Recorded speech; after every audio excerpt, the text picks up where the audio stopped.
Welcome to the coffee break with Hebb&Griff. Thank We've got Superfly with us today. We've got Nick and Charles from Superfly. Hello. Hello. Morning.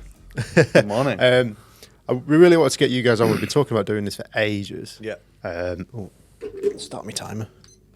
Talk about doing it for ages. And we've been working with you guys for ages now. I think it's been over a year. Yeah. It has. Yeah. We started, I think I saw the video, it could be even be 18 months. Potentially, yeah. I remember we did, it was like just some photos and videos first, wasn't it? And then we've sort of become this wider sort of partnership. I don't even know how that came about. I think Luke. Luke put us in contact with you. Yeah. I know 'cause that Luke came had about, but then originally- how did the podcast come about? Whose idea was that? Was it ours or was it yours? It might Well, it have might. been... Was it yours? That's right. Probably was your idea. Okay. I know that Ollie's talked about, like... Ollie's a big proponent of, like, companies using us to promote themselves. Marketing agencies using us to, like, market themselves. Yeah. And like, you guys have, like, taken that and absolutely sprinted with it. Yeah, because the stuff that you do with us, it's mainly the podcast now, right? Yeah. And we've probably been doing that probably for like at least the 12 months, right? I think it could be pushing 18 Yeah, months. it's for the most part, I yeah, think it is, definitely. yeah. I think Yeah. it was... Yeah. I remember when It we was mid first last did it, year. you didn't want to refer to it as a podcast. Yeah. Yeah. He was very reluctant to not refer to it as a podcast. Well, because I just thought I it was still don't really... like it. Don't But he's just ran with that. It's So I very don't much have a been a choice. podcast the whole time. I just thought... yeah, So I think that originally is because actually, I think it was my idea because I remember us thinking we needed to do more social clips, Yeah. and the way to Yeah, do that yeah, was yeah. just to film conversations, Yeah. and then take bits out of that we could then use as content, Yeah. rather than doing loads and loads of little content shoots. Was just to sit down for like an hour, pencil in a bunch of topics that we're going to cover, Yeah. and just chat about. It's the best shit, way to do and it. then- That is still the main goal. and Yeah. the main aim we get out of it. Yeah. I think now what's happening is that because we've been so consistent with it, like pretty much every month. There's been maybe the odd month that we've skipped, but every month we've had some like... You got like a backlog, right? Yeah. So Got you've a always backlog, got stuff yeah. to share because Yeah. you are doing it. You've probably got enough for. Keep going, because it's You- recording on there, it's not recording the mic on here. We're good. Okay. Yeah, you probably have been doing it. You've got enough to cover you for every month, haven't you? Like, because you do generally like 2 at a time. Yeah, the idea is to get one out every 2 weeks. Yeah, I think it's a really good model though. We need to get better on it, don't we? Yeah. I really want to get a schedule so that we're Okay. like every Yeah. Friday on, this Yeah. day or whatever we do it. It's like the 14th of every month. I don't know what it is, but we need to set like an actual thing, and then it comes out regardless at a Yeah. certain time at a certain day. How important is it for companies to work on their own marketing? I mean, profoundly biased question to ask from people who do marketing. Yeah. I think, for me personally, I think it's one of the most important parts of your business because it's basically, if it's business, then you're having to sell something and marketing helps you sell it, essentially.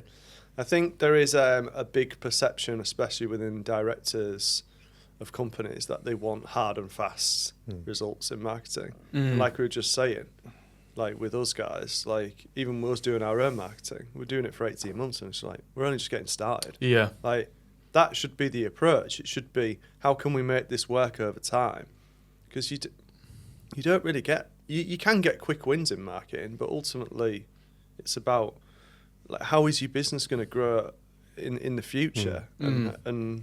And obviously you do short-term things within that. And Yeah, but you see the bigger results over the long term. it's a bigger picture. Yeah. Then you slowly scale your budgets, and because you're scaling your budget because you're making more money. That's the idea.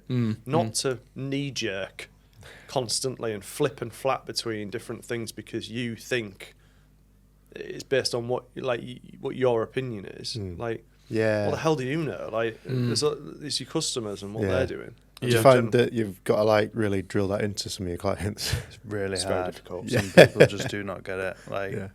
it takes time, and like they have this perception of themselves. People often base things on themselves. I mean, everyone does it. Like we all do it.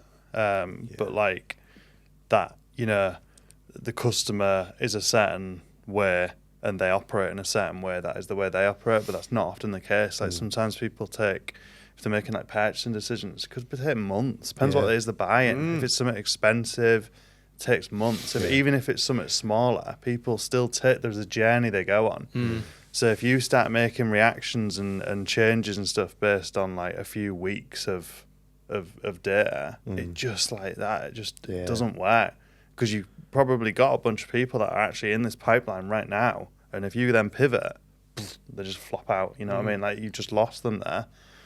So yeah, it's really important to be consistent. I always compare it to like investing. Like if you're investing in stuff, you got to have like diamond hands on you. You got to hold on to stuff like that to a degree. Yeah. But the best investments are when you make long-term commitments and you hold on to things. And that's the same with marketing. The clients we've had that have been doing stuff for years and years and years just got like so much data to work with. They're just churning. Like it's just going up in the right direction. And the ones that pivot right rapidly and just are incapable of committing to something, that like you can just see it failing. Like it's like a snowball. It just they've done this and now they're gonna, in a few weeks' time, they're gonna try and change it to something else, and it's like it's a self-fulfilling prophecy. They're just gonna fail by doing that. So yeah, it's committing to something and really sticking to it even when it doesn't look right. I think it's really important. Yeah. What's like the first thing you look at when you're looking at people's marketing? It really depends on the client. Varied, right? Yeah. Often, someone who is approaching us about marketing has either a problem or a goal that they want to achieve, and usually, as a marketing agency, like we've got different people within the business who have very varied skills. To be honest, everyone in the business has a quite unique set of skills, which is really good. So it's what set of skills do they need to help them move forward. Like the best clients for us now, businesses that are at a level that probably have some kind of existing marketing, like a marketing manager or a marketing team to some degree, and then we plug into that because those marketing people know what they understand marketing, and they understand that stuff doesn't happen just like that. And then so like all the initial legwork's been done kind of for you, and it's ready for you to just kind of like that business has got to a level where it knows it needs to be like, right, you're a marketing manager, you handle that. And then we can come in and we speak to a marketing manager, and generally they're like, we know that this like it's not going to happen overnight, and it's about the long-term goals of the business, and it's interesting. I guess that way it's a lot easier for you, because you'll see that there's less drawbacks from the client that way, because they've got their own marketing manager that will be able to communicate it to their managers to say that, like, look, this does take time. It's not an overnight thing. I bet that makes it so much better for you guys, and I bet you see such a difference between them two different clients, where one's maybe not got a marketing manager and one has, where like one will constantly challenge you and then the other one, I guess, just leaves you to it. Generally. Generally. For the most part. It's not a hard and fast rule. Because each business is, and this is what makes it interesting as well. Each business or each organisation that we work with is just, it's different. It's got a different setup. It's got a different structure. It's got different financial goals. And it's interesting working with different people. I mean, it's similar. Like, it's kind of the same situation. We work with some clients that just get it, like yourselves. But there's other clients that just get it. They know how best to use us. They know that using like video content is going to really help them, and they trust what we say and our opinions, and they're coming to us with really good ideas as well. But then you get the other clients where they kind of know that they need something, but they really don't get it. They're not sure where to go with it, and it's always a little bit harder with them, because like we'll have all these ideas, but because their mindset isn't in line with that, it's really hard to kind of like get them to be on that mindset and to be like, look, this is important. It's really going to help you. And it's just kind of ruins it. Yeah. Is that something that you have like any advice on how to like combat? Like, how do you sort of change people's mindsets towards things? No, I think it's very difficult to change people's mindsets. Right. And so my advice would be, if you're in a business like it's delivering a service, just like they're not right for you, and and it's important to carry on finding people who are right to work with, because in the service industry, people will drop off all the time for whatever reasons. We've got clients that have been with us for literally since we started, like 11 years ago, pretty much. Like still, like just keeping the marketing clock ticking to some degree. But then we've had people who have expected ridiculous expectations within 2 months and then sacked it off. Yeah, which is why we have different T's and C's now, because that just doesn't work. Yeah, you don't want to be working with people who have crazy expectations and then sack us off after. Because often as well, when you start off with a client in marketing, you'll put in a load of work and a load of research and a load of initial. There's a lot of heavy lifting to do to start off with, because you want to get on the best foot possible. And it's a complete waste of time, and it's just trying to avoid that. Is there a lot of like misconceptions with social media as well now? Because people maybe come into you thinking, "Oh, let's go viral with this thing," and like, do you have to sort of like push back a little bit on that? Or? We don't really get that much, to be fair, do we? No.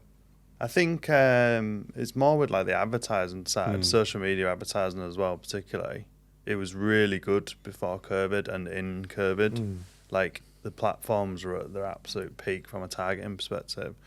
And then there was like various privacy changes, particularly ones made through Apple. I mean, I feel like I've been talking about this for years now at this point. You literally have. I think I've been in about 20 meetings where you've said this. But it was such a pivotal change where you went from a platform where you could literally, your entire business could run off it because the cost per conversions could be so low and stuff, to now a time where the targeting is just not as important. It's more algorithm driven and stuff. So that mindset is still there in people. They still think you need to be hyper targeted, and they still think that you can just turn the tap on and it just suddenly brings leads, and it just don't work like that anymore. Right. Yeah. So the platforms do still work, like the social platforms for advertising. They are great and they have a place. Yeah. But before, you would have businesses that, like, we came across businesses and brands that would that do like all their advertising on Facebook, for example, and the whole business ran through it. Like that was literally the revenue driver of all transactions and everything through the sites. And all of a sudden, it's like, shit, we need to diversify, like, because it just doesn't. The return is not there anymore at all. So there's a place for it, but it's part of a bigger piece now. Right. Whereas before, you could just literally just go on one and just go crazy. Yeah. So yeah, that's definite change. Yeah. God. I think it's way more complicated than a lot of people realise. I think people think marketing, it's just like, oh, we'll just share a couple of things on social media. Send a few emails. But it's like a lot more to it. I mean, I think your side of things is like super like data driven analysis. And I don't think people see that in marketing.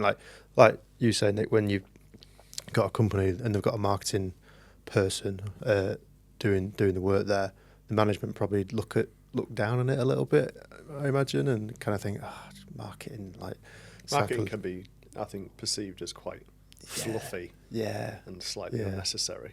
Whilst I think it's the opposite. Yeah, I don't know if it's the same in your space at all, but like I've never known anything like it of an industry where other people try and have their view on it and change view on it. It's like no.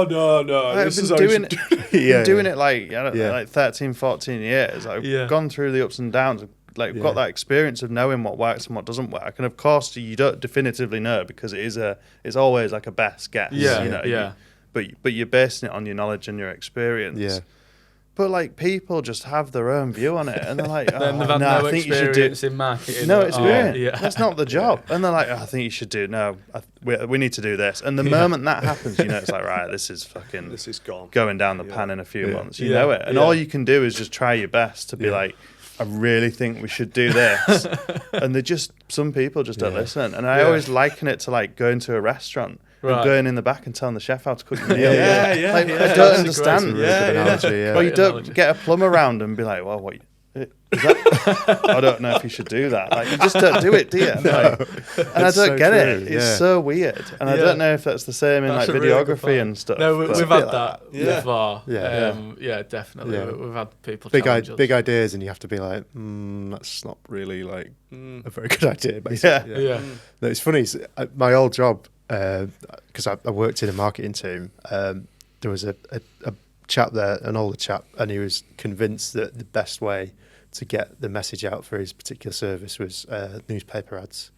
And he's kind of saying, well, I'll put a newspaper ad in, and then 2 years later we'll get someone can get in touch. And I had to kind of explain, like, we have social media now and all these things. It's probably because about 25 years ago he did it once and it like absolutely worked. It's like, this is great. But he was adamant. He was absolutely adamant anyway.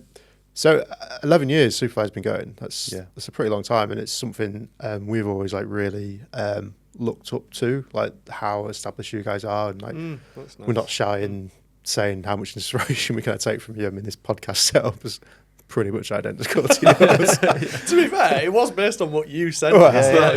So like it's kind of gone like from you to us back to you again.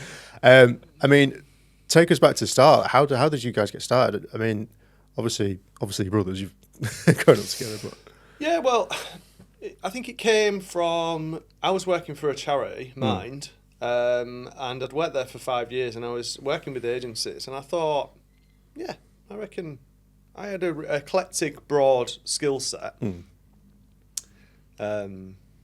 Was it Jack of all trades, master of none? Yeah.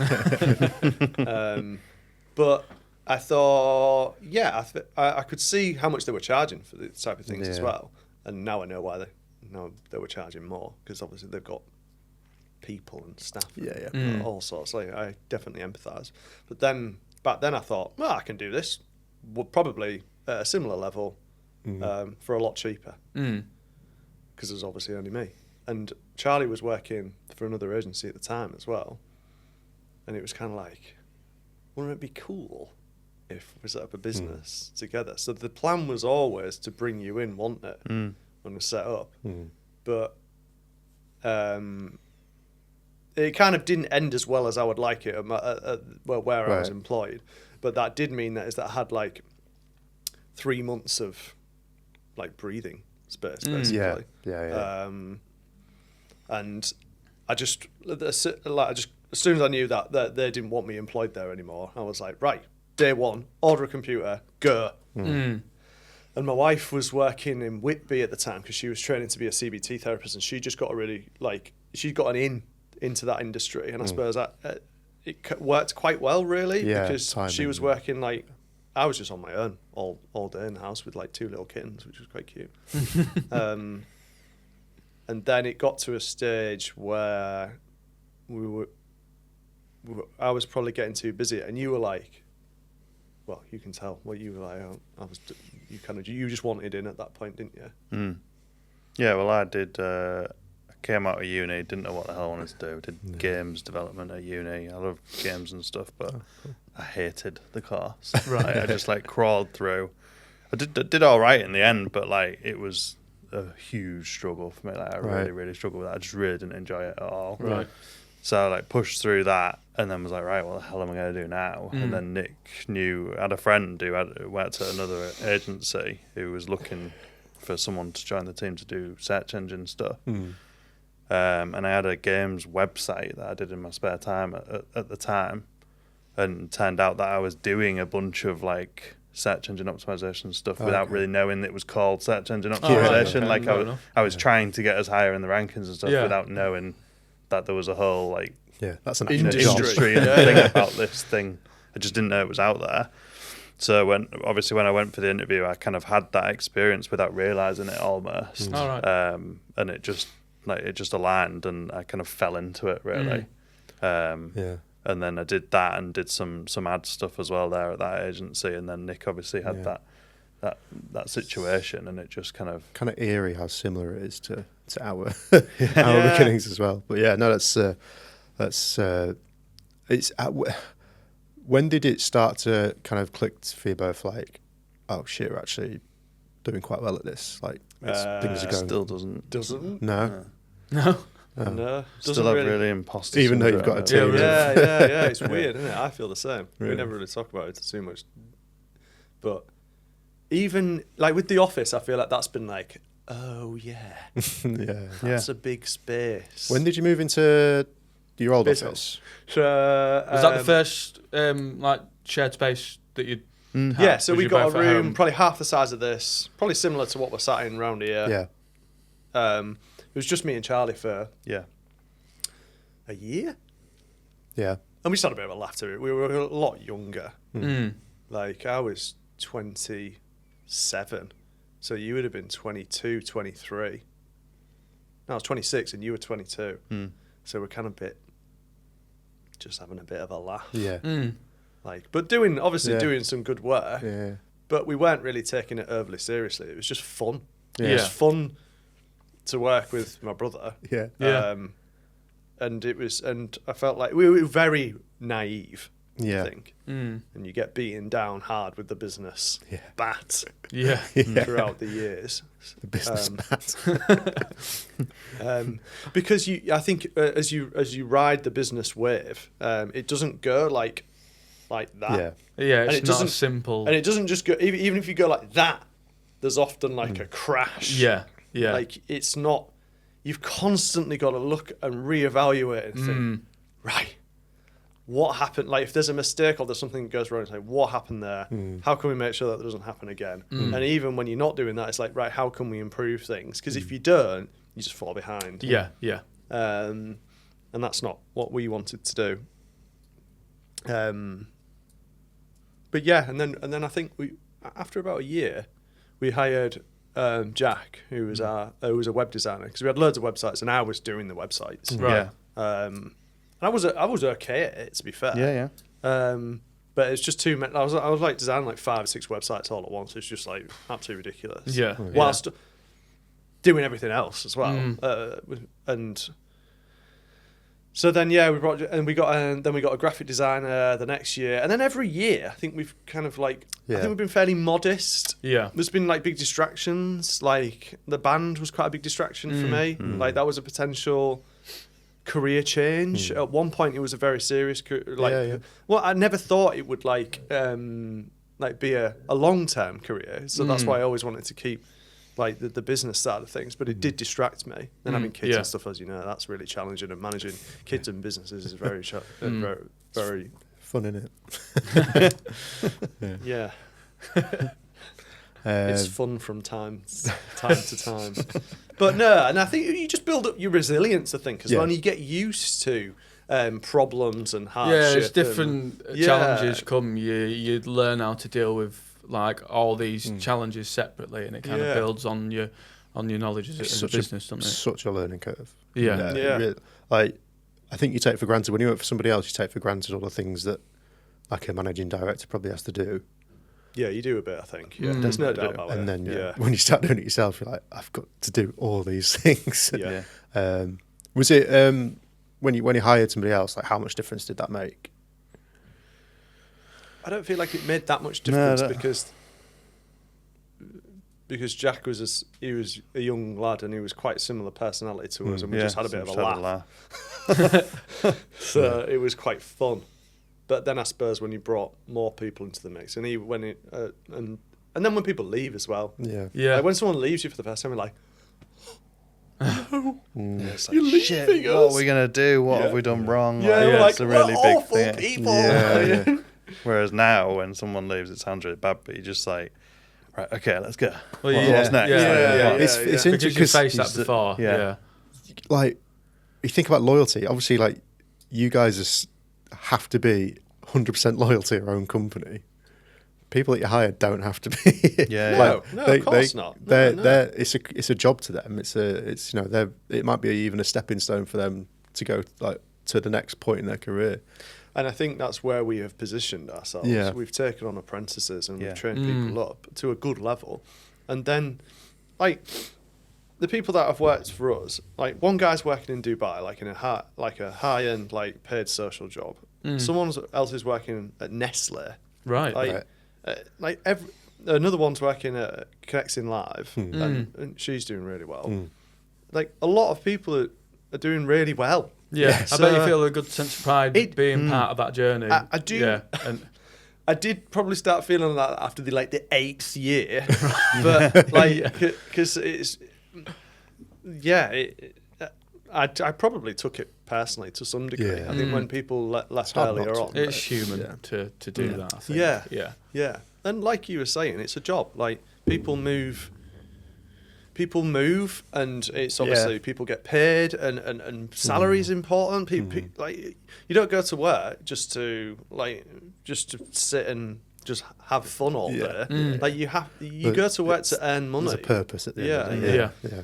And I think as we've got older, we've probably realised that a bit more, and we've matured, and then now we're thinking a bit more about what we can offer as an employer and how. Yeah. Well, it's going to be something I ask you, really, because it does feel at the minute like you've cultivated this really, really good team. Like everyone, everyone seems to be really on the ball. And like it's nice for us coming into the office when we come see you, and everyone's super friendly and nice, and how do you try and cultivate that kind of that culture, and how have you found it finding the right people? It's really difficult finding the right people. Yeah, you don't know. You do the interviews and you look at CVs and everything, but you really don't know until someone's actually sat there in the room with you every day, truly what they are like. So, to be honest, it's a lot of luck, but I suppose maybe educated luck as well. Like we've been through. It's like when you get when you're younger, you have like relationships that go very wrong or whatever, and then you like know what not to look for almost. It's like that. Yeah. So I think you learn over time, but there's definitely an element of luck about it. But then also I think it's just the biggest thing for us is always like work ethic. Experience varies and stuff, and some people have more or less, but you can't teach work ethic. No, that is the biggest thing. So if someone has a really good attitude and a work ethic, and if they want to work for you as well, generally, then they're generally more invested and enjoy it more themselves, but then do better work, really. So that's like a big thing, I feel like. I think it's more important in marketing as well, because it's ever changing. And if you don't have an attitude where you're constantly trying to improve and look at new things that are going on, or even like look at yourself, I think it's very difficult to do well. Yeah. No, it's. I think that's one thing that we're quite worried about when we start hiring people. I mean, we've got Tom doing part time, but we've known Tom. Hi, Tom. We've known Tom for a while, just like for a personal life, so we know we like him, and we got a good sense early on that he's a hard worker. He's a right fit. Yeah. But I think we're worried that when we do come to hire people, we're probably going to pick the people that we like the most. Yeah. And I don't think that's necessarily wrong. Yeah. No. Like, I feel like we picked people who we liked the most to start off with, then maybe picked some people that maybe weren't so suited to the actual job, and then flipped hard the other way to try and find people who were good at the job, but then maybe weren't such a right fit. Yeah. So now we're like, I think as well, we've grown over that time, so now we can afford to be a little bit more kind of picky, although not at the moment, because Charlie's like overworked and he's going to have an existential crisis pretty soon. Right. So, and that's just another like problem along the line. But I think you just get better, like Charlie was saying, you just get better at making decisions. And as your business grows as well, you can probably afford to pay a little bit more wages. Yeah. And with more wages, you get better people as well, or people who the pool of people extends. What was like the most important hire that you've made, do you think? Like what position do you think was like the best position that you've hired for?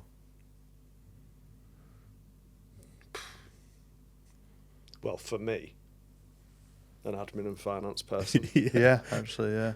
because I bet that makes a lot of difference. It does just make a lot of took difference. Yeah. all that away, and all of a sudden I was like, Yeah, I can't At wait the minute, Hebb's are admin and finance. Yeah. and also I was so shit at it. I was making so many mistakes. I didn't charge people for work. We were losing so much money. We Yeah. probably gained like almost that entire person's annual salary by just picking up stuff that I'd missed. Like that's when you look at it like that, I'm not even joking. That's probably what happened. Yeah. No, it's I can't wait to get rid of it. Yeah. It's just one of those things. It takes so much time as well. Even just like the littlest things. Like when we get a job, I have to book it through our systems and put it on certain databases in certain places. It can take half an hour just to do one sometimes and get it in the calendar and stuff. And it's like time that could be spent doing actual creative, fun stuff. Yeah. It's a drag.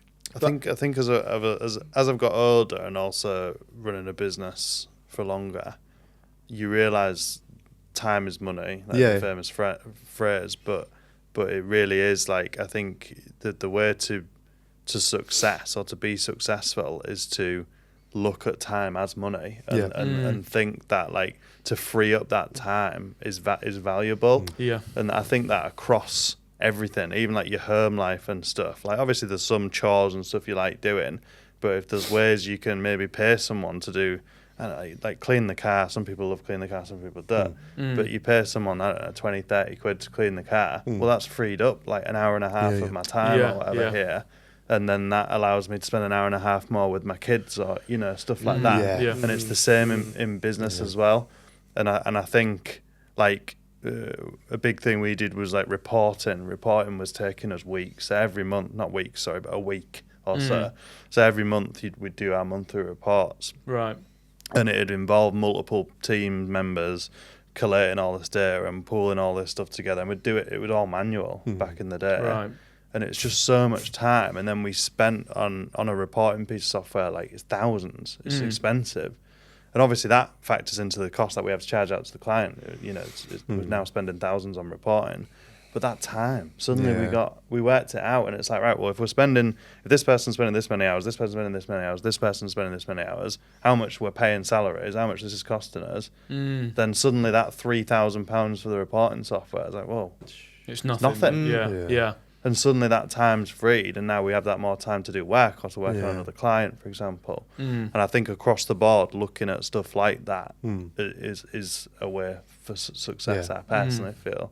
Yeah, and definitely. I still feel like there's more we can do there, but that I think there's always improvements in that area. I think that's a major thing, and sometimes, especially when you're small, because you are looking at those numbers a little bit more, you can be like extra tight over being like, I don't know if I want to pay a bit more for this piece of software. I'll just use this like potato version type thing. But actually, like it's worth it. Like it is worth it because it'll level things up or free up that time. That just makes a huge difference. Yeah, definitely. I mean, what feels good now for us is that we can afford things and get people to do things, even things like painting the office. Yeah, getting somebody in to do that, because that would have taken us. I mean, it took him a day and a half. Yeah. And that's a day and a half that we cannot afford to lose right now. Yeah. So doing things like that just makes, and must be the same for you getting your new office. Like God. And like you've got a removal company as well, right? So just the whole thing was just to be honest, I don't have anything to do with it. Like it was Rachel interior designed the whole thing. Lucy organised it and Corey painted it. Yeah. Spot on. Great. Yeah. And it's amazing. Yeah. I love going to work. I enjoyed going to work anywhere, but now it's levelled it up. It's a great space. Nice space. Yeah. Cool. Yeah. It's just such a difference to your last office. Your last office was good. Like, and that, it's just a whole nother level up, like 2-3 levels up. Like. It is. You know what? I didn't even think that would make that much difference. Really? In my mind, I'm like, bit more space. Yeah. But now we're in there, I'm like, oh God, this is such a difference because it's the physical, it's the actual, this is where I work. Yeah. This is what we've kind of created. And this is a nice place. Does it feel more feels like, like your office. Yeah. Yeah, it does. Like rather than a shared office space. It's Superfly's. Yeah, it's like our personalities collectively. Yeah, I can't believe, like when I think about your old office, it feels like you were just cramming everybody in. There's so much space in your new office. Yeah. It's crazy, really. Yeah. And I mean, that was the way we looked at it initially, when it was purely space. It was numbers. Right. We were like, right, if we hire this many more people, then we literally can't fit them into this room. So that was the main thing. But actually, the number of other things it's improved, and is still yet to improve. We're still not finished with it at all. Like, that's just like so valuable that you just don't realise as well. Just things like, I just can go make beans on toast now, like go to the kitchen, make some cheese and beans on toast, and no one's going to bother me, and I can just then go and sit on a sofa, and it's like that.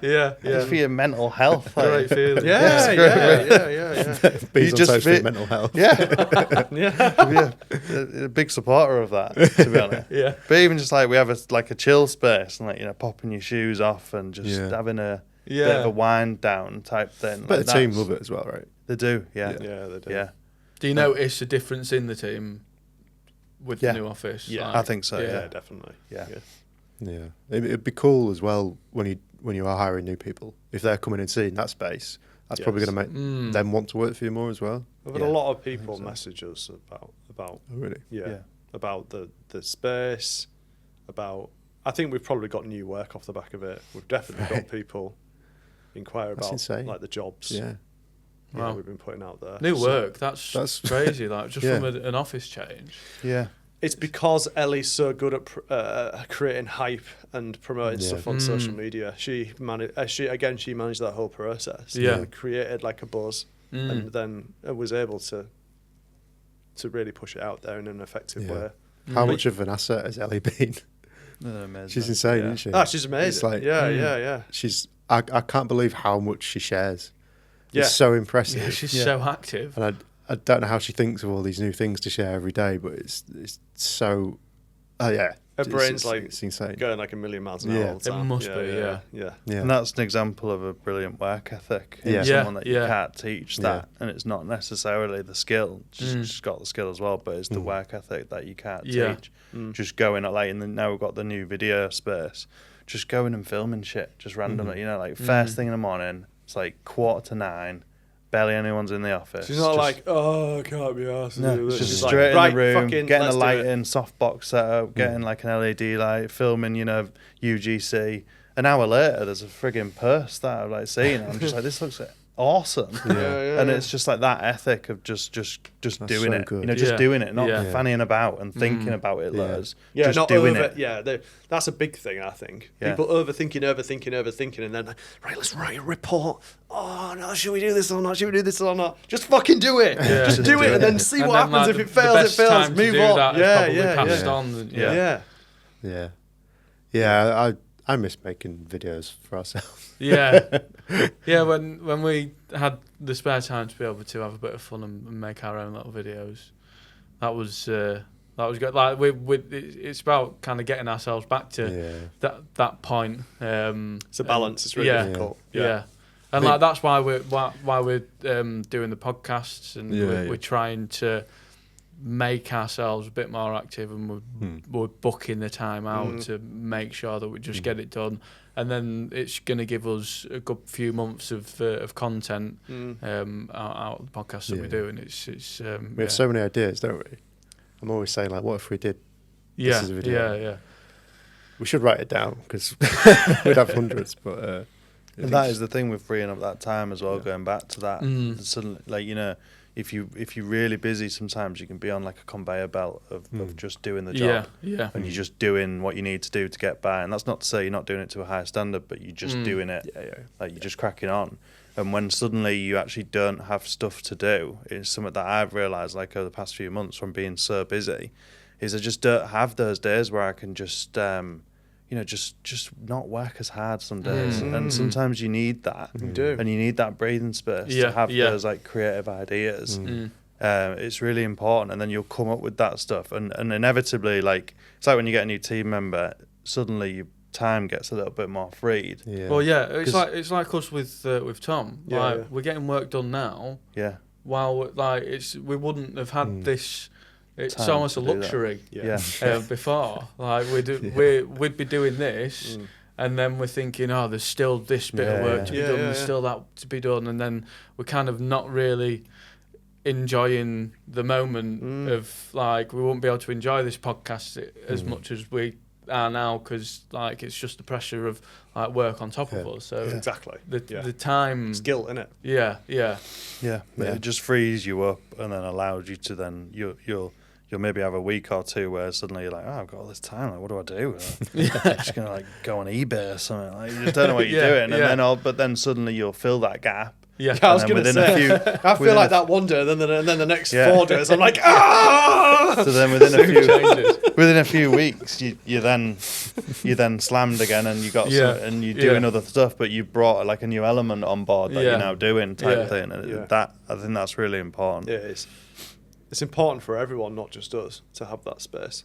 Yeah, and for like every service area of the business as well, to make sure people do have that breathing space. Yeah, obviously you can't have that all the time. Sometimes you're busier than others and stuff, but like for us, that's really important. For like the key team members especially as well, to give them breathing space, so they're not just a conveyor belt and they're not just smashing out work left, right and centre, like to give them that space to actually look at what they're doing and be like, because it takes out, you can spend hours just looking at the service sometimes and being like, maybe we should be doing this better, maybe we need to do this, and actually thinking about that and processing that, like you need that time to do that. That's where a lot of ideas will come in. Exactly. As well. Like, time to think creatively. I'm most creative when I'm driving home. Because I've got time to think about things. Because when I'm in the office, it's very much I've got a list of things to get through, and I can't. It's churning. I'm most creative when I'm falling asleep, and I hate it. I just can't get to sleep, and all these ideas are flying around my head. And then like sometimes I'll just have to write them down, because like it's just like I can't get to sleep unless it's out of my head. And then I get a voice note at like 2 a.m. I just had a thought. Just laying in bed, just thinking. I always start the voice notes with I'm just thinking. You do. I'm just thinking. And you hate voice notes. So it's like not that I hate now them. I've started writing stuff down. So millennial. And then I'll come in and like the other week I'd written what I would have sent in voice notes. It's when we was going up to you and you listed off all these things in the car. We should dictate. And I said to you, didn't I? I was like, is that better than the voice notes? Like, It's because I can actually like respond as you like saying. It's not like a 30-second voice note that I'd send. It'd be like everything that's in my mind. So there'd be no chance for him to chip in and say, I think I always send them at like the inconvenient time as well. Where either I'm driving and I can't really hear it, or I'm with my son, and, it's like, and then I forget about it, and then you're like, oh, have you listened to that voice note? And it's like 11 p.m. I'm laying in bed. I'm like, I don't really want to listen to it now. And why is he ignoring me? Does he not like the idea? I'm just going to start thumbs up in them. No. I'd hate that. That would not be very validating. It's so difficult, because I think as when you're in business as well, you are trying to constantly think of new ideas. But sometimes I feel like maybe if you just stick on the same path and do it properly, that is probably the best idea. In my case, anyway. I think we've come up with some other ideas, and maybe they haven't been that great, or we've tried different things. I think they've helped us. But I think as you get older as well, you become more focused, I think. Yeah, definitely. Because you can easily get distracted with other businesses or other ideas, and that's a big problem for a lot of people, like focusing on what other businesses are doing rather than focusing on what they're doing themselves, and it can steer you off track really easily. Because just because you have an idea and you think it's a good idea doesn't mean that it is a good idea. I think it's good to try stuff, and I don't want to like destroy, like piss on people's like fires and stuff. But sometimes ideas aren't always that good. Aren't always good. No. Yeah, I get that. I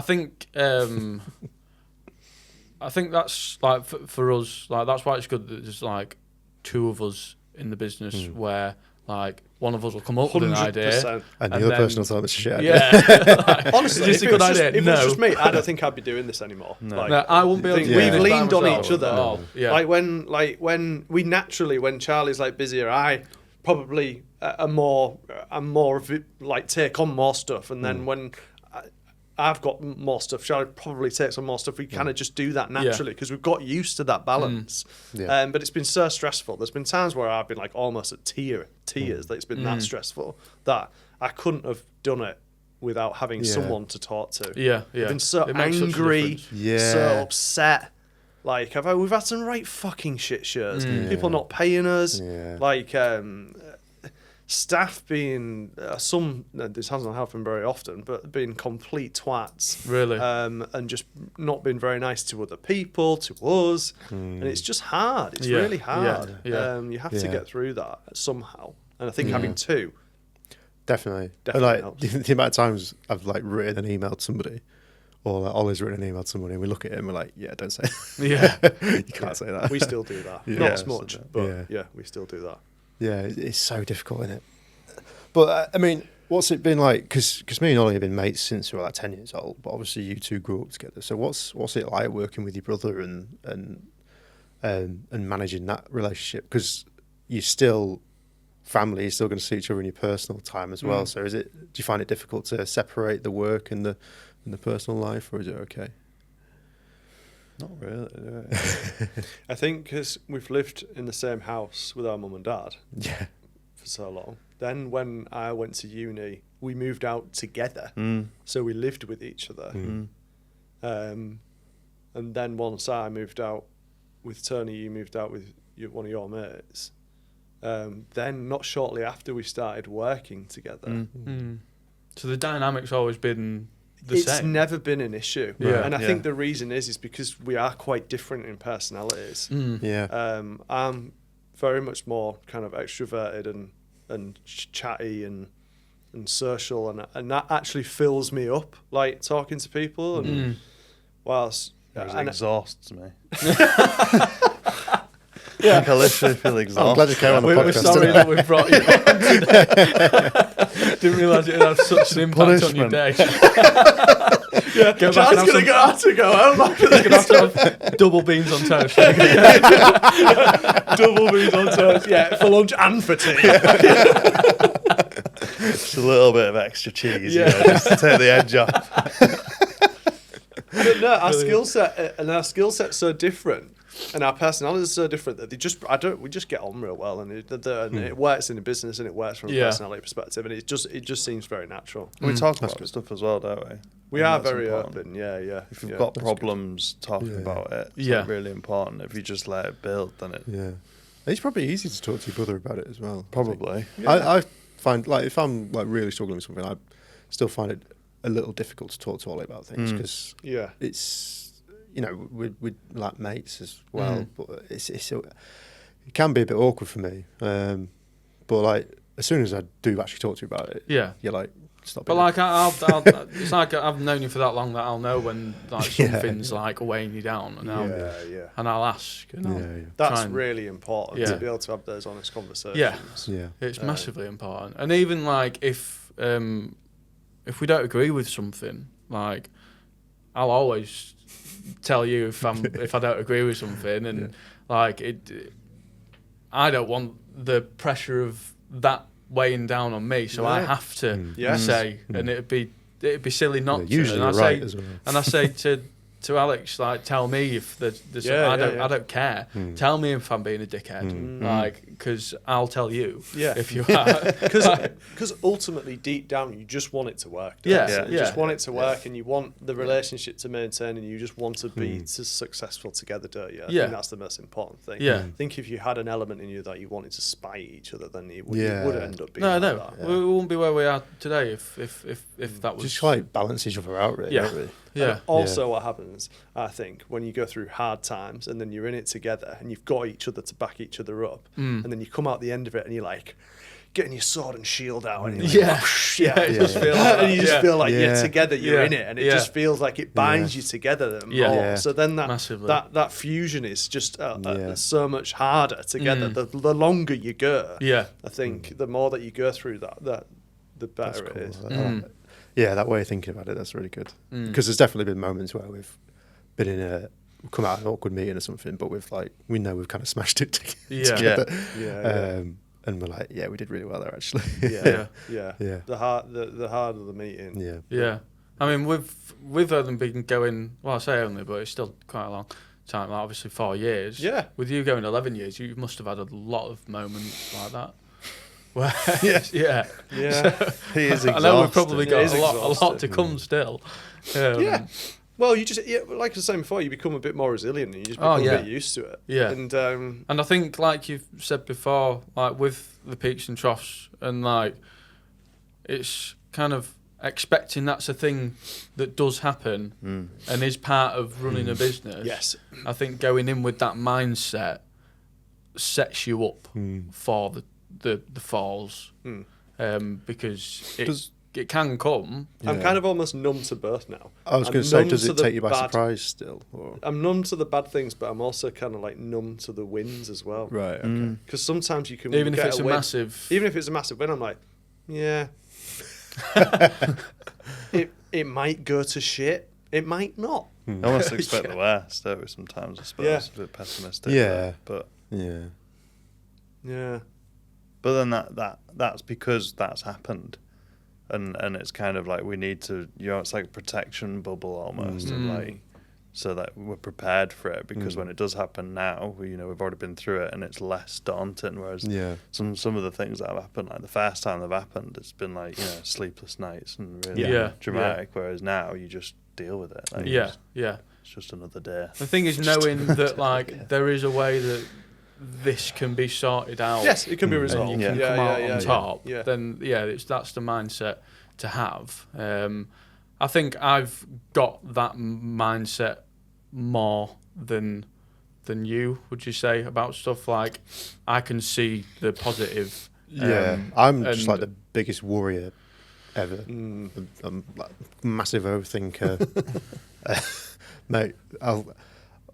On one hand, I'll see like the absolute best of a situation and be like, oh, this could happen, this could be amazing. And then in the next heartbeat, I'll be like, but this also could happen and it's terrible. And like, we'll be in the middle of, writing an email out to somebody and I'll think, yeah, that's really good, that. And then I go, but what if they think about this? What if they think we're not being very nice? I might just send it. It'll be fine. But yeah, Ollie's just good at like you say, just telling me like, yeah, no, it's fine. Don't worry about it. It's like laid back versus like, overthinker. And it balances. Yes. Because if it was just one of you, it could go in whatever direction you're kind of thinking.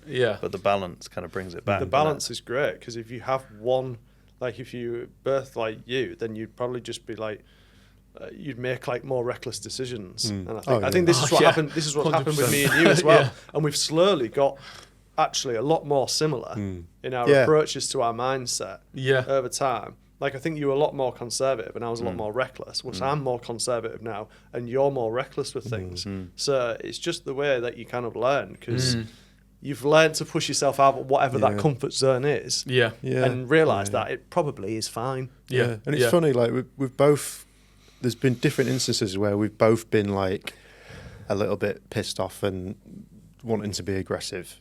And with each kind of like with one client, it's been where Ollie's been annoyed and I've had to say like, well, let's just take it down a step. And with another client, it's where I've been annoyed and Ollie's been like, well, no, just let's look at it another way.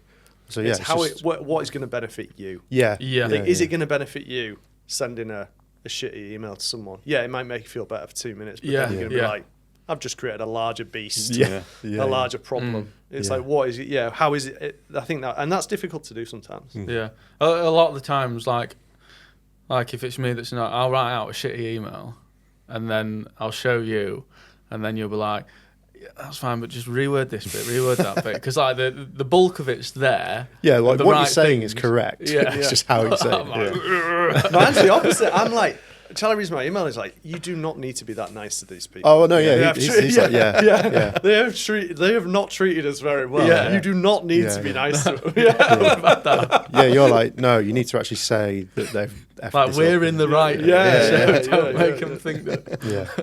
No, it's good. It's good balance. I mean, like you say, that's why sometimes starting a business with a business partner is probably a lot more beneficial. I'd have fallen out with a lot of people by now. yeah. Well, it's lucky that you've got each other in it. Yeah. That's it. Yeah. What we've been doing is asking the guests from the previous podcast to ask a question for like the current guests, and then you're going to get a chance to ask our next guest a question. Do we know who the next Not guest knowing, is? no, you just come, whatever you want to ask. Jesus Christ. So the question, I should have written this down. No, so the question was, if you was so imagine now you're your 80-year-old self, what would you say to yourself right now? Like to focus like 80 years from now, like what would you say to yourself? What? I don't know, what would you tell your current self to focus on more? Yeah. Fucking hell. If I knew that, then I'd be doing it. Not 80 yet. Yeah.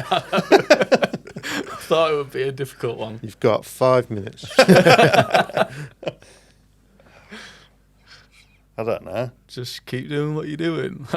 I don't know what I would say to myself. Just keep going. I imagine the thing I'm really trying to work on at the moment is I try to leave work at the door. Yeah. And I'm pretty good at it generally.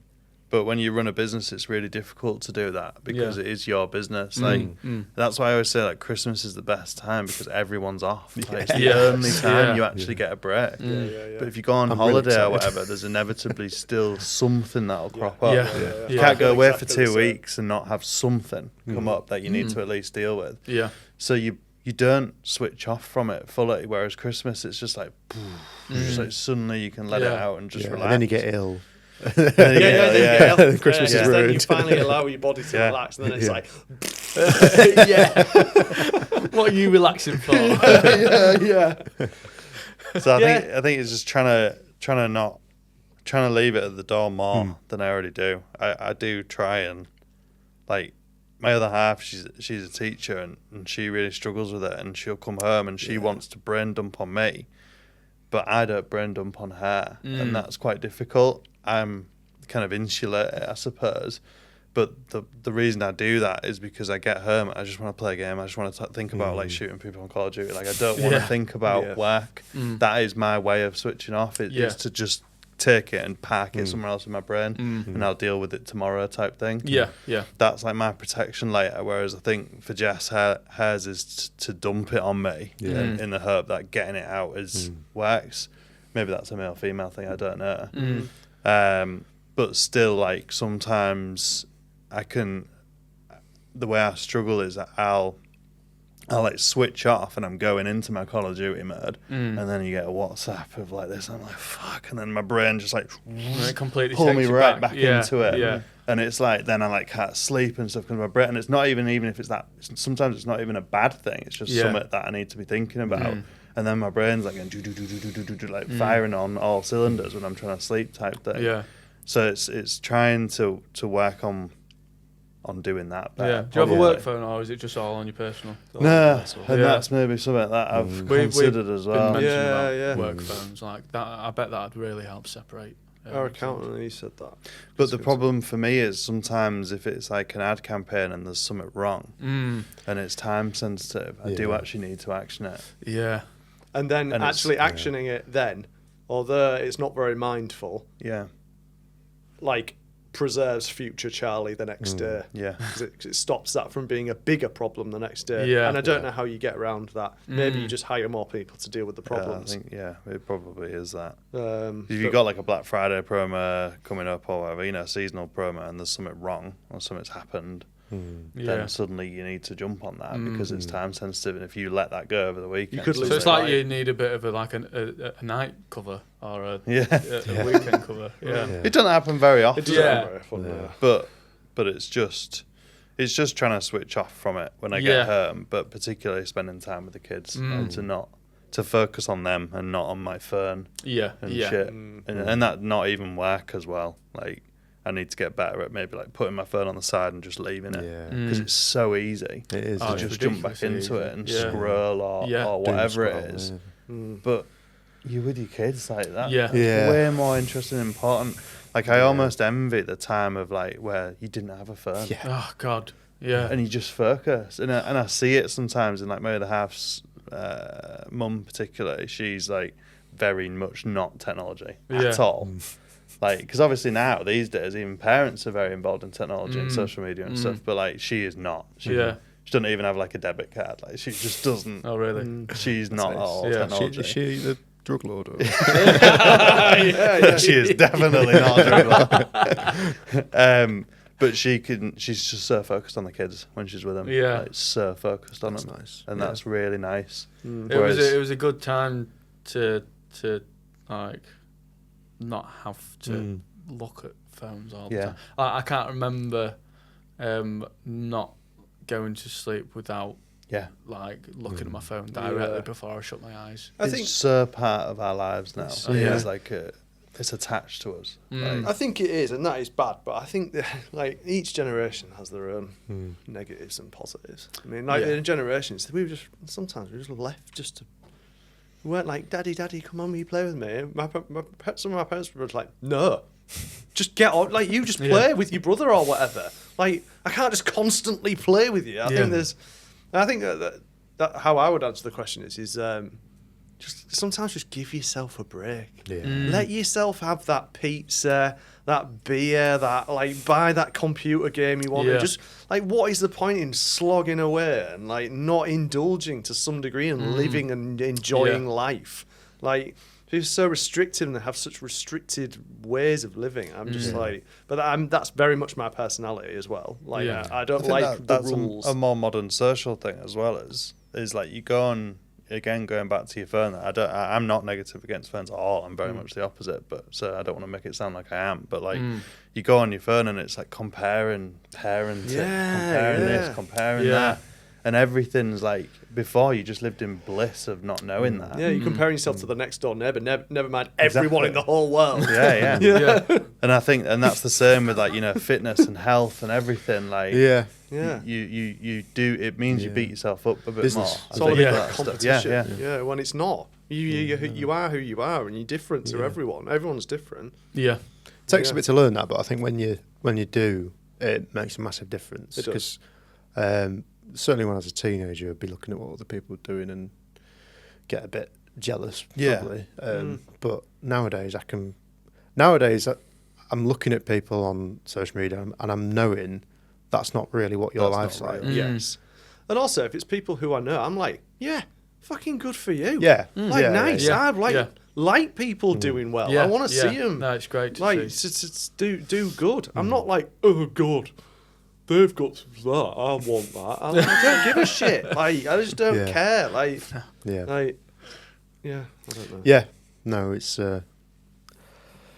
always it's quite present, isn't it, at the minute? I think it's getting better. I think younger generations are getting better at it because they're learning to deal with it more. Don't know. I don't know. No? Don't know. I think it's just maybe in some ways and not in others. Yeah. I think it's worse in others and better in some other ways. Yeah. Well, what's your questions then? Cheers up. Just one. What we say? One question. Yeah. I think so. Agree on a question. They're going to be in business, are they? Yeah. Yeah, but the question can be like, what's your favourite pizza topping? It can be whatever you want it to be. Do you like beans on toast? Yeah. What is your favourite album ever? Okay. Yeah. Yeah. I like that. Yeah. Cool. That's probably quite a hard one. Yeah. That's what she said. And on that note, cheers for coming on. Yeah, thanks. Yeah, thank you. Thanks, guys. It's been a pleasure. All right. If you like that clip and you want to check out the full episode, use the link in our bio to find our YouTube and Spotify channels.